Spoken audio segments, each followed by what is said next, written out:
So Bleacher Report likes Lonzo to the Thunder in restricted free agency.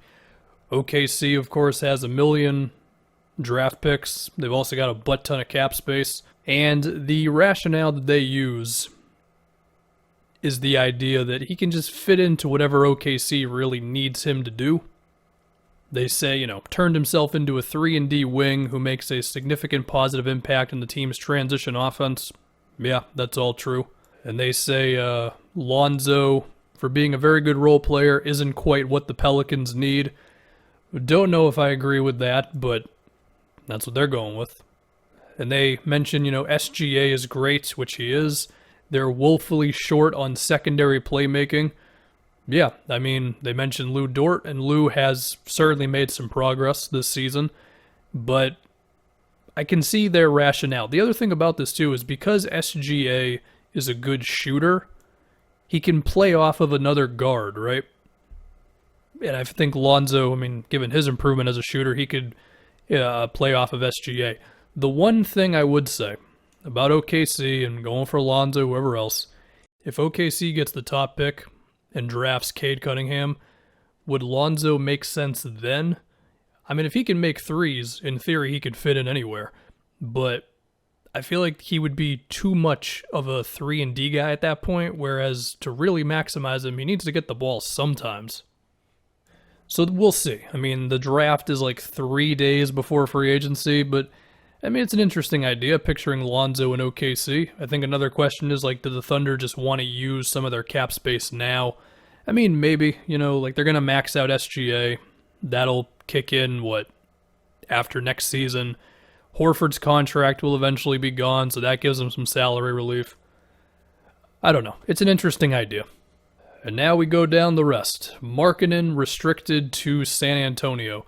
So the thing that I picture here is Popovich having Markkanen set 1 million screens and having him moving off the ball and just creating as much offense for him as possible, because Markkanen's not going to do it much himself. He doesn't have any real beat guys off the dribble type skills. His contested mid-range is not that great. His post-up game is kind of not there either. But he has some off the dribble talent. The shooting has been, for the most part, pretty good lately, so I can understand this. And they say a roster that prominently features Vooch and Levine already defensively compromised. Yeah, that's the other thing, right? Markkanen doesn't give you much on defense. The Bulls are going to need a lot of defenders and passers, and the Spurs already have some of those guys between DeJounte, Derek White, and if they bring back DeRozan, then Markkanen's lack of playmaking doesn't really hurt them either. We'll have to see what they want to do there. Now, even here, they say they should not feel comfortable offering more than 15 a year for him. I would agree. I don't think Markkanen is worth much more than this, and honestly, some Bulls fans would say he's worth 10 million a year. But it does still kind of seem like a San Antonio move, maybe pay a little bit more for a guy who isn't going to have a big market, and then you turn that guy into the best version of himself. I do appreciate the Jakob Poeltl as a fringe defensive player of the year candidate in the middle. I'm a big fan of that one. Poeltl has been one of the more underrated guys this year. Next we have Oladipo, just going back to the Heat. Yeah, so in the Lowry video when I mentioned Miami, I should have also mentioned, depending on what Oladipo does with Miami, it will affect whether they can get Lowry, unless it's a sign and trade.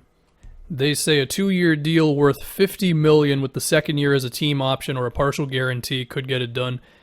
Yeah, that might be what we're looking at with Oladipo. There's no way he's going to get the 4 or 5 year max or whatever that he wants. Or I don't know. The last big mix-up I had was when I said Aaron Gordon was going to go for not much and he went for a young player and a first. So who the hell am I? Jarrett Allen restricted Cleveland. Yeah, I have to assume Cleveland will match about anything for Jarrett Allen. Look, the guy's had some big games, and there is a world in which he becomes one of the best centers in the league through rim protection and diving and all that, but probably having a little bit more offensive punch than simply just finishing things.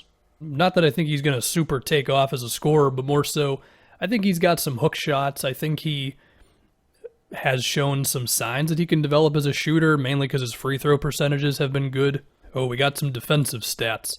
He's limiting opponents to 49% shooting inside 6 feet, a figure among Gobert, Poeltl, and Miles Turner. once again, I appreciate Jakob Poeltl being in here. Yeah, the thing with Cleveland now, and they mention it here, Sexton and Garland, undersized backcourt, all that. Their defensive ceiling, I don't know what it is. And so now that they've got Allen and they've got Okoro, you're just going to have to find as many of those type of defenders as possible around these two guys. Now, they say he won't offer much spacing. I'm going to say I have a little bit of something in me that believes Jarrett Allen could knock down like 16-footers consistently one day. This is interesting. Kyle Lowry to the Mavericks. Yeah, if they let Hardaway walk, I think that gives them about $20 million in cap space, maybe a little more. They might have to get off of one other contract to give Lowry the offer he'd really want, but I think it could be possible. And yeah, that would be massive for them. I think it's an interesting conversation of like how much ball handling duty do you want to take away from Luka? Because there's a fine line, right? I mean, we saw Chris Paul and James Harden play together, and well, it was great for 1 year, and then eventually Chris Paul and Harden, they didn't really mess with each other anymore. But we saw the way that can be really good, and that could probably be a good thing for Luka. Also because Lowry, I mean, how old is he? He's 35. Like, he's not going to want to do everything on offense, and Luka would probably be the ideal guy to take some of the pressure off of what Lowry's been doing compared to Toronto. But it just comes back to, would Lowry want to do that? Would he want to leave the Raptors? We have DeRozan unrestricted going to the Knicks. So the interesting thing to me here is just the shooting that would be around DeRozan. I mean, RJ's 3 is developing. Julius has just took off this year. Quickly in year 2, would he be ready to be a starting point guard? I mean, maybe DeRozan would effectively be the starting point guard on that team, given his improvement as a playmaker. I feel like it could work. New York can't score, DeRozan can. I mean, I just went to the playmaking first, honestly. Like, I feel like he would just really help everybody else get going a bit. Yeah, I mean, depending on how much it would cost and the amount of years it would be, like, I could see it, really. I think DeRozan has really improved as a player. So they're saying a 2 to 3 season agreement, okay.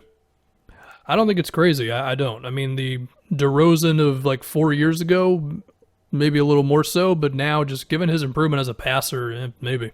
Mike Conley to the Jazz. Yeah, it seems like a safe bet. I mean, sure, the Jazz are going to have to go into the luxury tax to do this unless they get off of someone who matters, like a Joe Ingles or whatever.